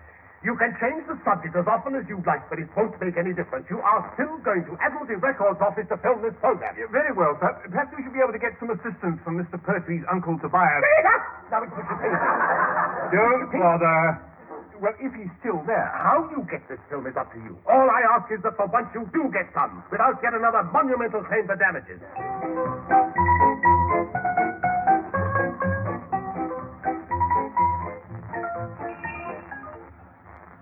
Right, we may as well go in and introduce ourselves. Couldn't we go back to the studios and say they wouldn't let us in? Certainly not. I mean, you're making a terrible mistake, you know, sir. I mean, if we go in there, anything could happen, you know. It's their Morality Records Office, sir. I mean, that means they'll know all about it, sir. What we did in the service, who we did in the service, for how much, and I don't like it. I don't like it one tiny bit at all, sir. I don't make it. I don't.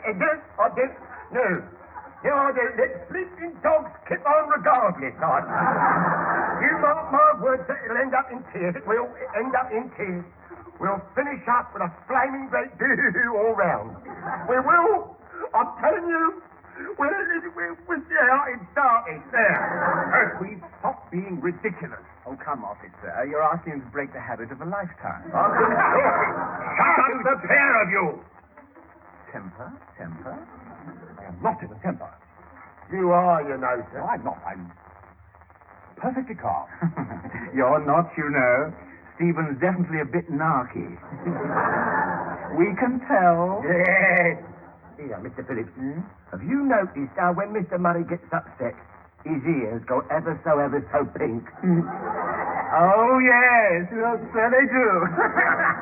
And he puffs and blows all the time. I am not puffing and blowing.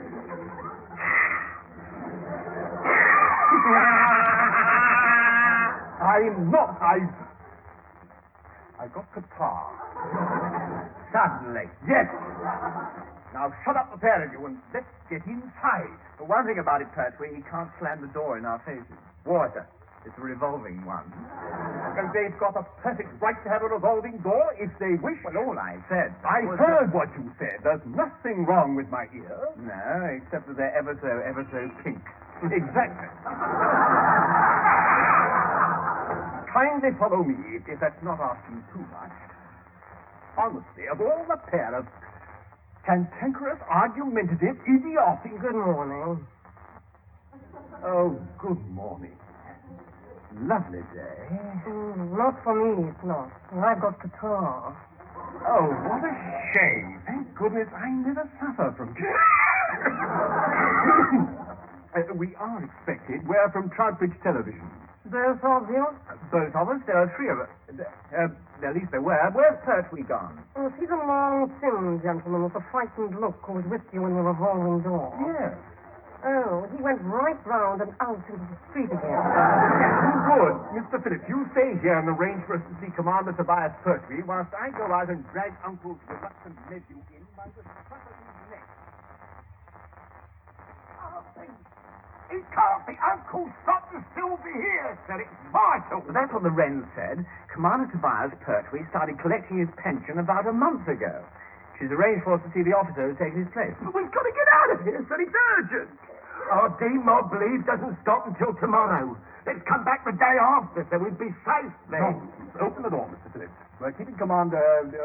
what's his name? Pearson. Thank you. Commander Pearson waiting. Then let's. Come on. Open the door, Mr. Phillips.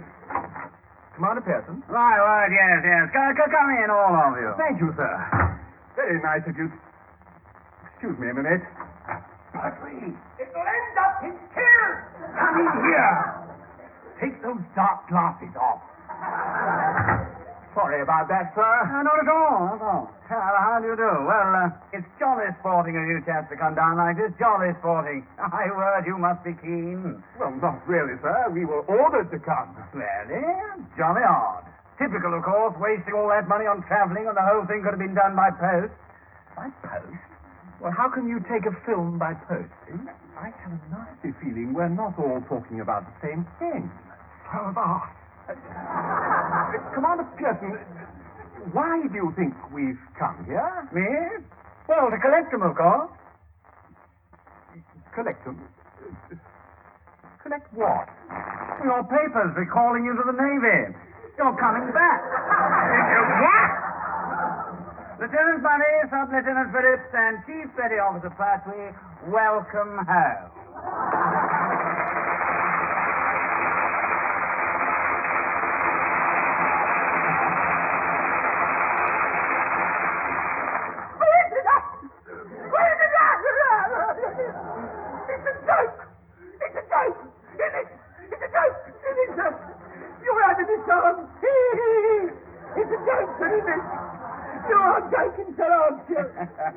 No, Chief, I'm not. Relax, Pertwee. Would you mind explaining what you just said, sir? Certainly. I thought you knew. Your release from the service was an error. You're all going back in the Navy. Good gracious. Lummy. I told you it would end up in tears. And you were right. Mind you, we're still trying to figure out how my predecessor, Commander Tobias Pertwee, came to release you in the first place. Oh, I see. We can't make head or tail of it. I have an awful feeling I can. Pertwee, you will tell us the full, unvarnished story of how you talked Uncle Tobias into this little loft one day, won't you? I know nothing about it at all. A complete and utter mystification to me. Marvellous bit of luck we spotted it before your demob leave ran out. Oh, wonderful, yes. Positively peachy. Look, but if you had to recall somebody, why didn't you recall my Uncle Tobias? Oh, we probably shall. For his court-martial. You know, I thought all along it was a bit odd, letting chaps of skill and experience like us go. I mean, you can see that was his point of view. I mean, it was a criminal waste of manpower. I mean, training me as a navigating officer must have cost them... Judging by the results, about fourpence. Yeah, exactly. And porpoises don't grow on trees. I mean, you find them in little pots on the mantelpiece. So, can somebody lend me fourpence? Why, you want to go on a refresher course?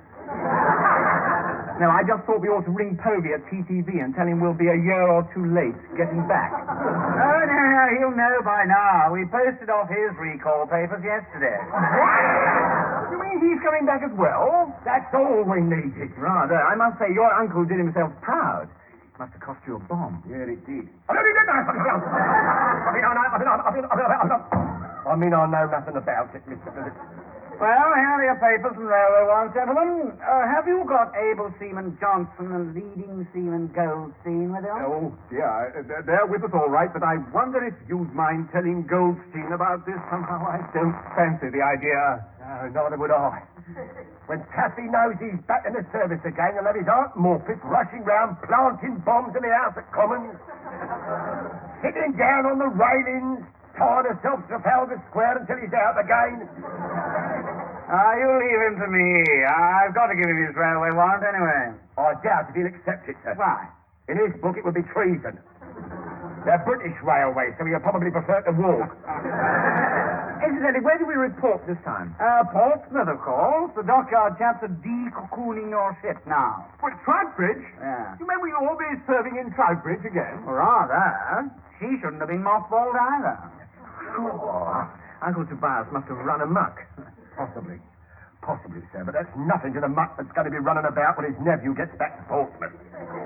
I can practically hear the rodders rubbing their great maulers with glee now. Yeah. For them, getting you back must be like winning the pool.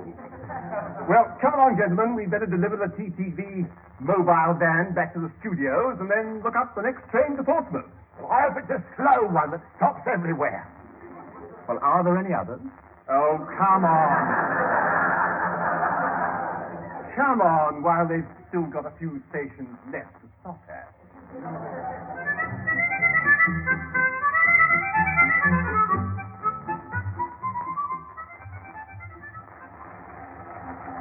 Right you are, my lucky lads. Here we are, the dockyard gate. Now, come on, out we go. Well, it was very nice of you to suggest we come by taxi, Chief. Much nicer than coming by train. Not at all, Johnston, friend of mine, not at all. Our last little spree in City Street, as you might say. Must have cost a flaming fortune. Easy come, easy go, Goldstein. Now, let's see, how much on the clock? £4, 8 and 6. And very reasonable, too. Right, pay the man, Johnson. Yeah. What? Oh, it started, innit? You said you was going to pay for it. He did, didn't he, Taffy? Taffy? Taffy, where you gone? He's inside the dock gates with me. You're rotten, you are. Both of you. Rotten.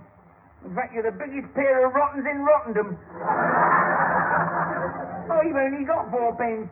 Lovely. Tell him to keep the change for the tip. You're rotten. Oh, all right, then here you are, my man. Don't spend it all at once like I just had to. Bye-bye, Fatso's lolly.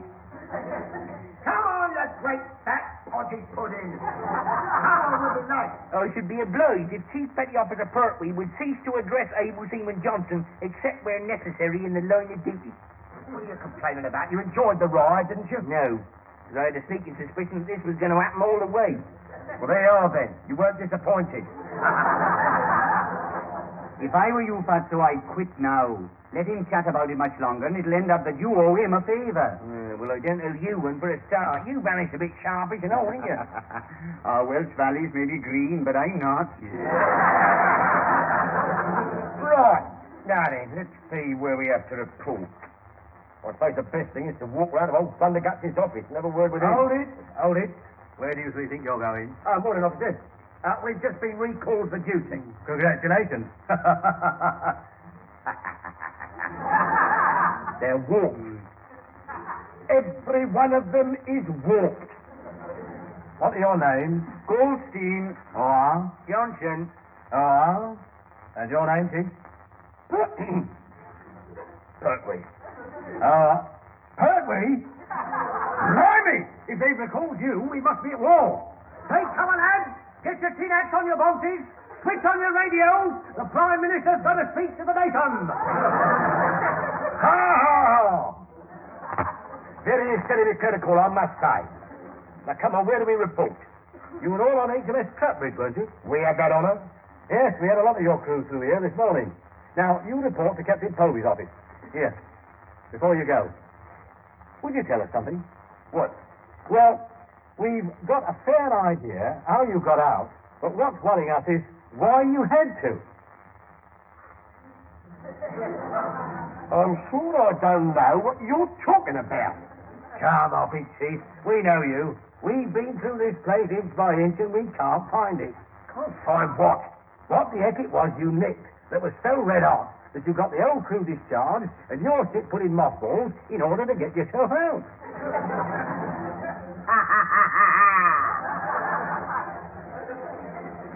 It's driving us potty. If it was worth all that, we ought to have missed it by now. Come on, be a sport. What was it you did? We got to know. Come on, Johnston. Johnston! Forward, Mark. We'll keep the rest of the crew waiting.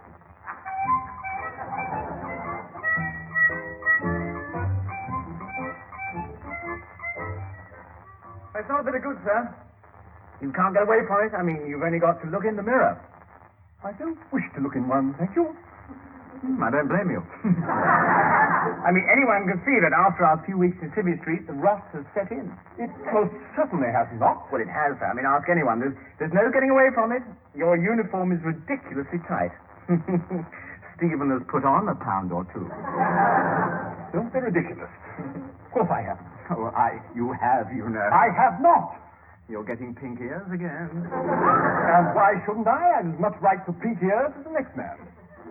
If I want pink ears, I'll have it. You got them. I've not. Perhaps the pressure of that tight uniform is sending all the blood to your head. Once and for all, this uniform is not tight.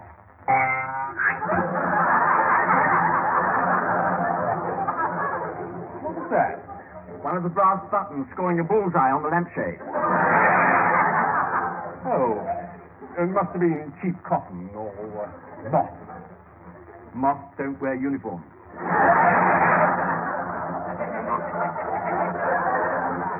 Whatever it was, your uniform fits a lot better now.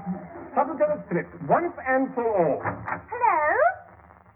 Good gracious, Vera, what are you doing here? I've joined down. I mean up. How do you like my uniform? Well, it certainly, in places, fits a lot better than Mr. Phillips. Well, a chap can't help noticing, and, I mean, if a chap could help it, why should a chap? Cool. Now you come to mention it, I do see what, Vera, what are you doing in that uniform? Filling it. How right you are. But you weren't a wren? Oh, yes, I was. And when I heard Captain Povey had been recalled, I volunteered to come back. Whatever for? Well, I like working for him so much. He's ever so nice. What a funny woman. You're going to be his secretary? That's right. Yeah, say, Mr. Murray, have you noticed? You've got a button missing on your uniform. Yes, I had. It must have popped off because you've got a bit tubby. I have not got tubby. Now watch it, ears. You're going all of a glow again. Mr. Phillips, will you leave my ears out of this? Your ears? What's the matter with you? Oh, no, they've gone all pink. I don't care. Phase 2, puffing and blowing. Mr. Phillips, will you kindly... off.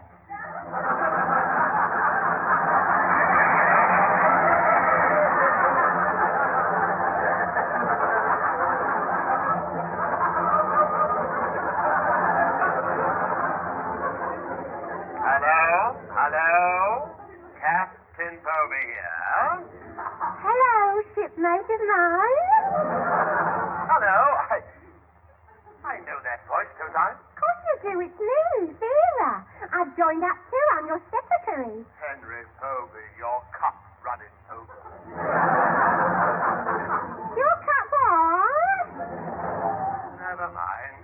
Are Lieutenant Murray and Sublieutenant Phillips, sir? Yeah, oh yeah. They look ever so pretty in their uniforms. I'm so glad. Send them in, please. All right, then. I say, aren't you pleased I've come along too? Vera, my feelings at the present moment can best be described as quite delirious. Now send Murray and Phillips in, please. I want to get down to Troutbridge and see how the de-cocooning is getting along. How the de-cocooning of Troutbridge... Oh, never mind. I'll explain it to you later.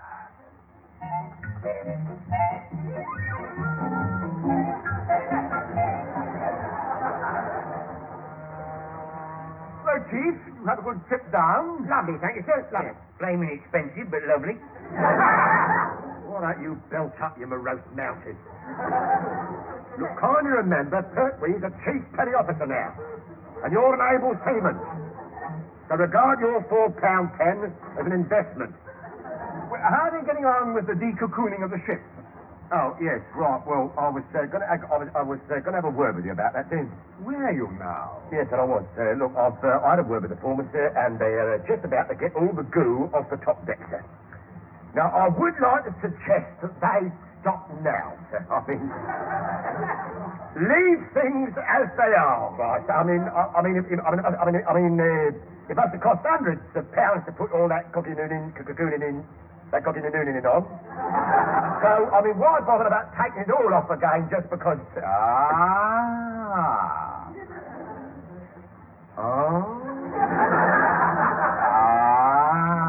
Gee. I'd say we're getting warm. Wouldn't you, Mr. Phillips? Would I? You would. Well, if you insist, huh? Yes. But what about? About why the chief, with his novel little ways, found it necessary to have us discharged, the ship mothballed, and all the rest of it, to get himself out a bit sharpish. Why, don't look at me, sir. I know nothing about it, sir. I'm as amazed and astonished and astounded as the next man, sir. Are you really, Chief? Yes, I am. Oh, don't keep doing that, Captain Pose. I still wish you'd stop wearing rubber heels. They're not fair. Johnston. Yes, Chief? Dismiss before I belch you one. Good morning. Well, gentlemen, this is all a bit of a surprise, isn't it? Now, how are they getting along with the decocooning of Troutbridge? Practically finished, sir. They just got most of the goo off the top deck of the bridge. Capital, capital. You know, Sibby's treat was all right, but I'm not sorry to be back. Neither am I, sir. Although Mr. Murray's uniform is a bit tight on the... I shan't warn you again. Oi! You lot! Come over here! I think it was that chap in the flat hat by the top of the gangplank, sir. Oh, the foreman of the dockyard men. What is it, my man? Come over here. There's so much of it on. Yes, right, sir. Well, if you don't need me for a bit... I've just remembered one or two little items that need my urgent personal attention. Don't need you for a minute, Pertwee. Of course we need you. I want... well, that is, I wondered if... yes, sir? Well, I know it's silly, but... well, yes, sir? Well, would you go on up the gangplank ahead of us and pipe me aboard? Oh, Captain Povey, sir. You want a swank? No, it doesn't matter. It's just that, well, it was only... I mean... Yes, I know, sir, I understand. You leave it to Pertwee, sir. Give it a minute, and as soon as you step aboard, I'll play your tune. So kind, Pertwee, so kind. Sure, now I've seen everything. And I wish I hadn't. Ready when you are, Captain Povey, sir. All right, gentlemen, follow me aboard. Keep in step, mind, keep in step. We're back, all right. Stop talking back there. I didn't... Silence, attention. I'll stop that again, sir. Somebody stop the trumpet, up the trumpet.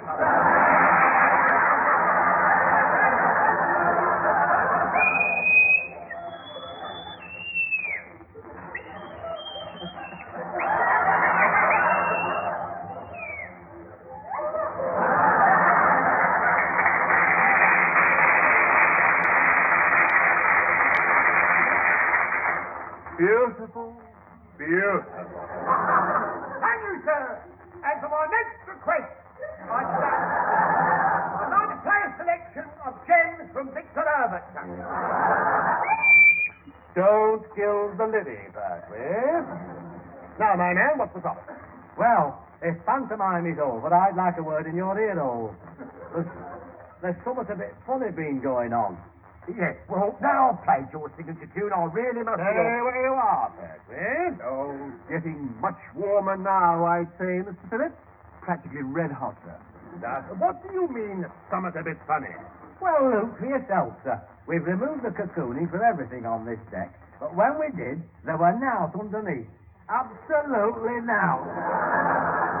Everything you could unscrew or unbolt were gone. What?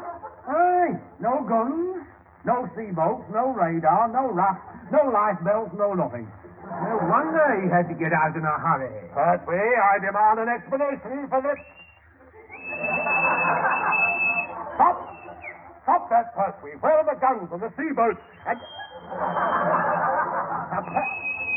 Pertwee, Pertwee! Will you... Pertwee! Stop that blowing! I can't stop that blowing up.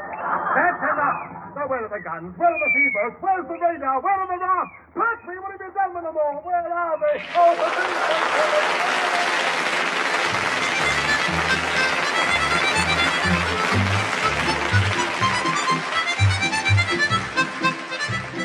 And that was Leslie Phillips, Stephen Murray and John Pertwee working their passage in the Navy Lark, written by Lawrie Wyman. Leslie Phillips was the sub-lieutenant, Stephen Murray was the number one, John Pertwee was the chief petty officer, Captain Povey was played by Richard Caldecott, Commander Bracewell was Michael Bates, Able Seaman Johnston was Ronnie Barker, Taffy Goldstein was Teniel Evans, and Vera was played by Janet Brown.